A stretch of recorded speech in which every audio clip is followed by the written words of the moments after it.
महिलाओं के शोषण की प्रयोगशाला है भोजपुरी इंडस्ट्री। आकांक्षा दुबे की मौत की सच्चाई हैरान कर देगी। माफियाओं की तरह भोजपुरी सुपरस्टार के बीच अदावत। आकांक्षा दुबे की मौत वर्चस्व की लड़ाई में हुई। 10 शब्दों से कैसे हो जाती है अरबों की कमाई। संगीत के नाम पर कीचड़ की सप्लाई करते हैं सुपरस्टार। क्या भोजपुरी फिल्म इंडस्ट्री भी बॉलीवुड की राह पर चल पड़ी है और वहां भी गैंग बन गए हैं जो नए कलाकारों का शोषण करते हैं, काम के नाम पर बंधुआ बना लेते हैं। भोजपुरी एक्ट्रेस आकांक्षा दुबे की मौत के बाद ऐसे ही कई सवाल उठने लगे हैं। आकांक्षा दुबे की मां ने सिंगर समर सिंह और उनके भाई संजय सिंह पर आकांक्षा को प्रताड़ित करने का आरोप लगाया है। उनका कहना है कि वो किसी और के साथ काम नहीं करने देता था और उसके करोड़ों रुपए दबाए बैठा था।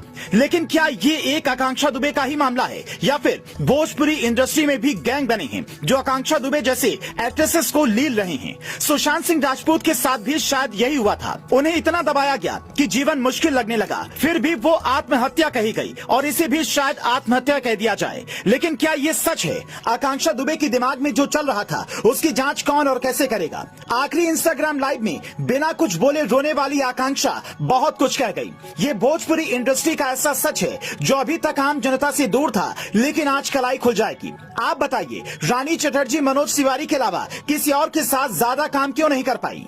एक्ट्रेस कनक पांडे ने 2020 में कहा था कि भोजपुरी इंडस्ट्री में नेपोटिज्म नहीं, गैंग सिस्टम चलता है। अक्षरा जब पवन सिंह से अलग हुई तो उन्होंने कहा था, पवन सिंह मुझे किसी के साथ काम ही नहीं करने देते। तो बताइए, ये गैंग किसके हैं? इनके सरगना कौन है? अपवाद छोड़ दीजिए, लेकिन निरहुआ के साथ केवल आम्रपाली काम करती हैं। एक वक्त में पवन सिंह के साथ सिर्फ अक्षरा काम करती थी। खेसारी लाल यादव के साथ ज्यादातर काजल राघवानी काम करती हैं।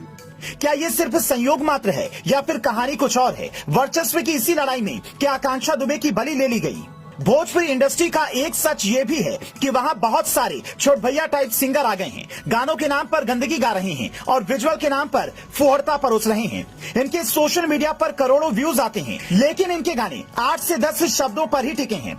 इनका कोई गाना बिना घाघरा चोली लहंगा पेटीकोट सामान जीजा देवर और भौजाई के पूरा नहीं होता। ये सारे वो लोग हैं जो खुद तो लाखों रुपए लेते हैं, लेकिन नई आने वाली लड़कियों को चंद पैसे में साइन करते हैं और फिर सालों साल तक उनका शोषण होता है। भोजपुरी गानों में जिस तरह के डांसिंग स्टेप और इशारों का इस्तेमाल होता है, क्या कोई भी सिंगर या एक्टर अपने बच्चों के साथ बैठकर उन्हें देख सकता है? अब इन्हीं गानों पर बारात में जब 20 सड़क पर लड़कियां डांस करती हैं, तो सोचिए फुहड़ किस्म के लोग क्या सोचते होंगे। आम लोगों को छोड़िए, ये स्टार्स उन लड़कियों के बारे में क्या सोचते हैं? आकांक्षा दुबे की मौत के मामले को ही उठा लीजिए। अगर उनकी मां के आरोपों में जरा सी भी सच्चाई है, तो एक कलाकार की मौत का जिम्मेदार कौन है? कोई एक सिंगर या फिर पूरा गैंग सिस्टम जिसने समाज में गानों के नाम पर फुहड़ता को जन्म दिया और इंडस्ट्री के नाम पर गैंग बना दिया?